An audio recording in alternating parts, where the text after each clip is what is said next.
Madam Chancellor, Madam Knobloch, I'd like to say a special wish to Prince Franz von Bayern, who I've known for 52 years, I think, and he was the one who first taught me about Germany and what it stood for, and I'm delighted to see him here tonight.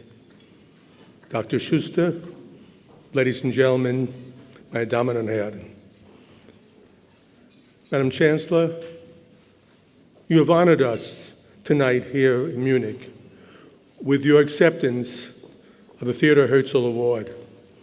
It's the highest honor in the Jewish world, and you deserve it more than anyone else.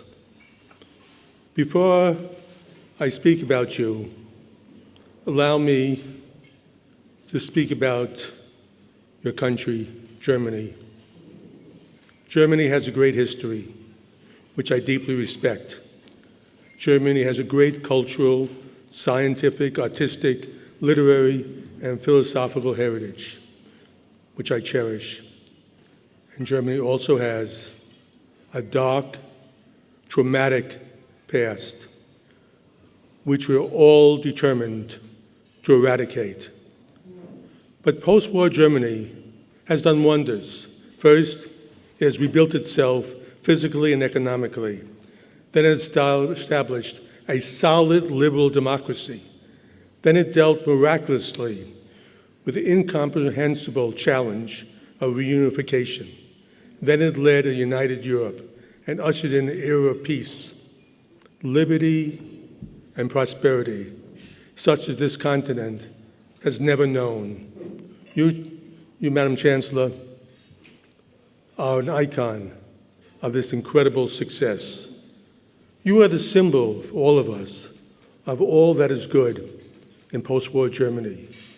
You are a woman who climbed up the political ladder against all odds while keeping your moral integrity and human sensitivity. You are the guardian of democracy, the guardian of civilization, and the guardian of Europe. You are both an extremely able stateswoman and an inspiring human beacon. And you have always supported the Jewish community in this country. You have always stood by Israel. You have attended to the most vital concerns of the Jewish people and the Jewish state. There is a famous story about a little Dutch boy who put his finger in a hole in a dike, thus preventing a flood from salvaging his village.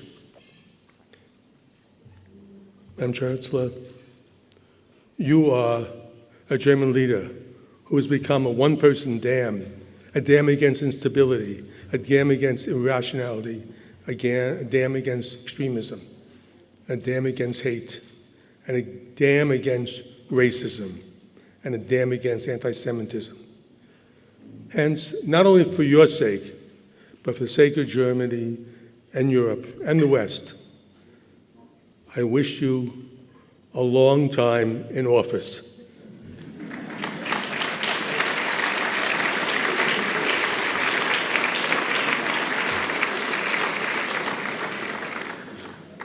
Please remember that in addition to Germany, the Jewish community needs you, and we all need you. Ladies and gentlemen, assembled in this hall tonight are some of the most prominent Germans and some of the most prominent Jews. At this critical historical juncture, it is our responsibility as political and civil leaders to talk candidly and respectfully to one another. The relationship between Germany and the Jewish people will always be charged, because what began in 1923 in a beer hall not so far from here led 2 decades later to the worst human catastrophe in history. Here, on this good land, an industrial death machine was created that murdered 1 in every 3 Jews in the world. Every 3rd Jew in the world. This will never be forgotten by you and us. This will always be with us. it obliges us all to make sure that the land of Kant, Goethe, and Schiller does not turn again against its Albert Einsteins and does not jeopardize again the Anne Franks of Europe. Alas, 75 years after the gas chambers of Auschwitz and Treblinka were finally shut down, the ancient hate against the Jews is rearing its ugly head again all over Europe. We are hearing voices, the like of which we have not heard since 1945. We are seeing incidents, the like which we have not seen for 2 generations. On this recent Day of Atonement in Halle, only one gate and the bravery of one man, Roman Herzl prevented a ghastly massacre. Our hearts ache for the 2 victims, but there could have been 50 more. I went to Halle on Friday. I saw the gate, and I spoke to Roman Herzl. And what shocked me most of all was that there was not one policeman who had been assigned to the synagogue on Yom Kippur. No security measures whatsoever were provided for the Jewish congregants. The old Jewish house of prayer that had survived even the Nazis was abandoned to its own fate, and it was left alone to face hate alone, unguarded and defenseless. This issue is a profound one.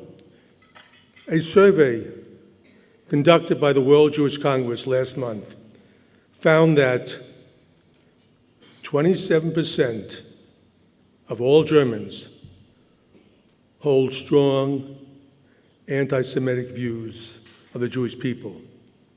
48% believe that Jews are more loyal to Israel than to Germany. More than a quarter believe that Jews have too much power in business and global affairs. And the country that is historically responsible for the Holocaust, 41% of Germans think Jews talk too much about this crime. This is not a survey from 1929 and 1939. This is a survey conducted here in Germany weeks ago in 2019. My dear friends, the problem is not a Jewish problem. It's a German one. We must stand united against anti-Semitism, racism, Islamophobia, xenophobia, and homophobia. We must fight the haters of every people and of all people. And it's up to us, all of us, to take action now. First, all synagogues and Jewish schools must have police protection. Secondly, there must be increased and substantial penalties for anyone who commits an anti-Semitic crime. Third, hate speech of any kind against any group on the internet should be forbidden. And fourth, I think most important, political parties must expel any member who engages in anti-Semitism. And lastly, political parties that espouse a neo-Nazi ideology must be outlawed. A few weeks ago in Berlin, a Syrian refugee entered a synagogue with a knife, screaming anti-Semitic slurs. Almost immediately after being arrested, he was released. This cannot happen again. This is unacceptable.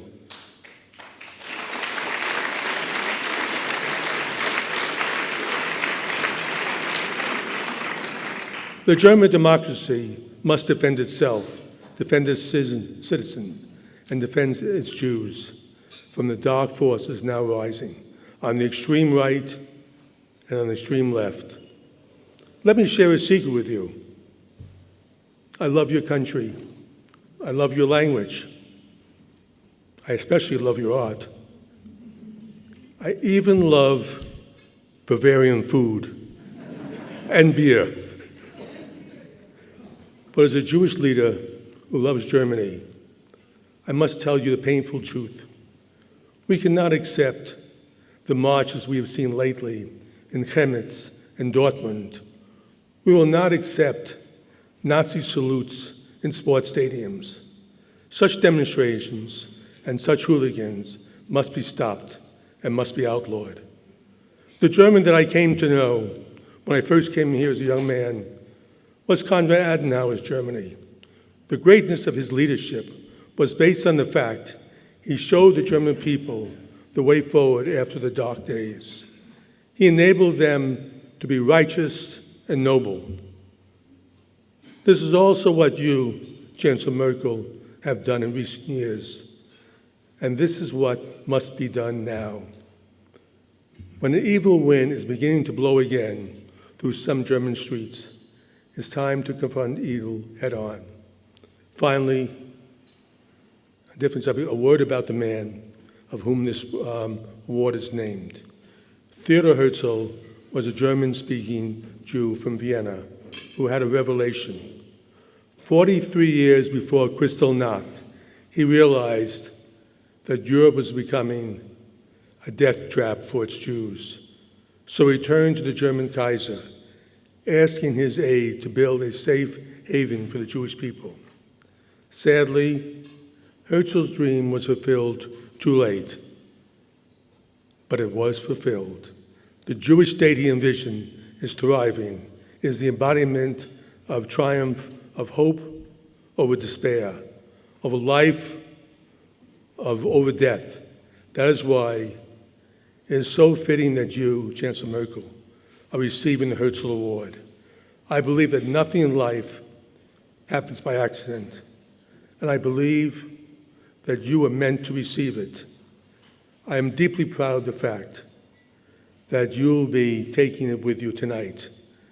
Before we end, allow me to say one more thing about your nation. With great sadness, I've mentioned some troubling facts and figures. But there is something else that must be pointed out. In the same survey I quoted earlier, nearly 60% of all Germans said they would support any initiative to combat anti-Semitism, and they would march with the Jewish people. And when I visited Halle, I was deeply moved when I heard that throughout this country, thousands of non-Jews send sympathy letters to their Jewish friends and neighbors. This is the nobility of post-war Germany, ladies and gentlemen. This is the nobility of your Germany, Madam Chancellor.